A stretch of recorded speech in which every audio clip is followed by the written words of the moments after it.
Hello everyone, ఈ వీడియోలో 3 October 2024న ఈనాడు news పేపర్లో పడిన ఎడిటోరియల్ సమ్మరీ తెలుసుకుందాం. ఫస్ట్ ఎడిటోరియల్ వచ్చేసి ప్రపంచానికి ప్రాణ సంకటం. ఇజ్రాయెల్ మీద ఇరాన్ క్షిపణి దాడులకు దిగింది కదా రీసెంట్గా. ఈ రెండింటి మధ్య ఉన్న సంబంధాన్ని చూసినట్టయితే 1948లో ఇజ్రాయెల్ ఏర్పాటైనప్పుడు గుర్తించిన మొదటి దేశాల్లో ఇరాన్ కూడా ఒకటి. 1979 వరకు కూడా ఇజ్రాయెల్కి ఇరాన్కి మధ్య మంచి సంబంధాలే ఉండేవి. తర్వాత ఇస్లామిక్ విప్లవం వచ్చిన తర్వాత ఇరాన్లో షా రాజ్యం కూలిపోయింది. అప్పటి నుంచి రెండు దేశాల మధ్య శత్రుత్వం అనేది నడుస్తూనే ఉంది. కొన్ని దశాబ్దాలుగా ఇరాన్ హమాస్, హెజ్బొల్లా ఇంకా హౌతీలకు అండగా ఉంటూ ఇజ్రాయెల్తో పరోక్ష యుద్ధం చేస్తూనే ఉంది. ప్రస్తుతం వచ్చేసి ఇజ్రాయెల్, ఇరాన్ రెండు కూడా పశ్చిమాసియాలో సంక్షోభాన్ని తీవ్రం చేస్తున్నాయి. అయితే పశ్చిమాసియా సంక్షోభం మాత్రమే కాకుండా రష్యా, యుక్రెయిన్ల మధ్య కూడా యుద్ధం జరుగుతుంది కదా.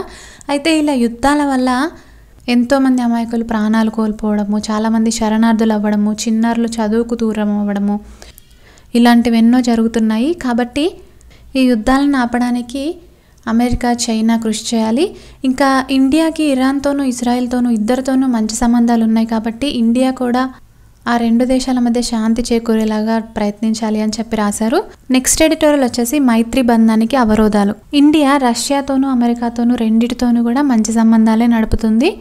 అంటే రష్యాకి అమెరికాకి పడదు కదా, అయినా కూడా మనం రెండు దేశాలతోనూ మంచి సంబంధాలే కొనసాగిస్తున్నాము.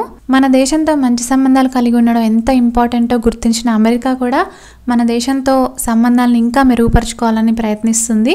ఇంతకుముందు షాంఘై సహకార సంస్థ ఇంకా BRICS+లో భారతదేశం భాగస్వామిగా ఉండడం అమెరికాకి నచ్చేది కాదు. కానీ తర్వాత అది అర్థం చేసుకుంది ఏమని అంటే, ఈ షాంఘై సహకార సంస్థ ఇంకా BRICS పూర్తిగా చైనా ఆధిపత్యంలోకి వెళ్లకుండా, అవి అమెరికాకి, యూరోప్కి పూర్తిగా వ్యతిరేకంగా తయారవ్వకుండా భారతదేశంకి వాటిలో ఉన్న సభ్యత్వం అనేది హెల్ప్ చేస్తుంది అని చెప్పి అమెరికాకు అర్థమైంది. అయితే అమెరికా ప్రభుత్వంలో అమెరికా అధ్యక్షుడు బైడెన్ గారు, ఇంకా రక్షణ మంత్రి, విదేశాంగ మంత్రి వీళ్ళందరూ కూడా భారతదేశంతో సంబంధాలు మరింత మెరుగుపరచుకోవడానికి ప్రయత్నిస్తుంటే అమెరికా ప్రభుత్వంలో కొంతమంది వచ్చేసి భారతదేశానికి వ్యతిరేకంగా ఉన్నారు. ఫర్ ఎగ్జాంపుల్ చూసుకుంటే ఖలిస్తానీ ఉగ్రవాది గురుపత్వంత్ సింగ్ పన్నుకి అమెరికాలో ఆశ్రయం లభించడము, ఇంకా గత నెలలో భారతదేశ ప్రధాని మోదీ గారు అమెరికాలో పర్యటించే ముందు అమెరికా ప్రభుత్వంలో కొందరు ఖలిస్తానీ వేర్పాటువాదులతో చర్చలకి కూర్చోవడము, ఇంకా అమెరికాలోని భారత దౌత్య కార్యాలయం మీద సిక్కు వేర్పాటువాదులు దాడి చేసినా సరే ఇప్పటి వరకు కూడా ఆ దోషుల్ని పట్టుకోకపోవడము, ఇవన్నీ కూడా చూస్తే అమెరికా ప్రభుత్వంలోని కొంతమంది అమెరికాకి భారతదేశానికి మధ్య సంబంధాలు మెరుగుపడద్దు అని చూస్తున్నట్టు మనకు అర్థమవుతుంది. కానీ ఇలాంటి అడ్డంకులను తొలగించుకుంటూ భారతదేశం ఇంకా అమెరికా నాయకులు రెండు దేశాల మధ్య సంబంధాలని మరింత మెరుగుపరిచేలాగా కృషి చేయాలి. ఈ ఎడిటోరియల్ హర్ష కాకడ్ గారు రాశారు.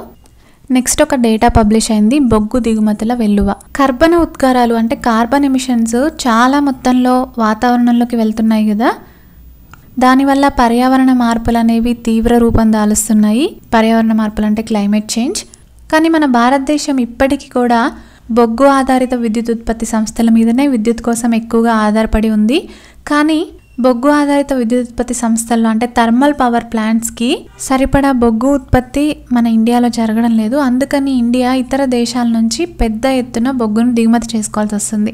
కేంద్ర నివేదిక చూసుకున్నట్టయితే 2023-24 ఫినాన్షియల్ ఇయర్లో 2.39 కోట్ల టన్నుల బొగ్గుని ఇతర దేశాల నుంచి మనం దిగుమతి చేసుకున్నాం. That's it for this video. This is Aparna. Thank you so much for listening.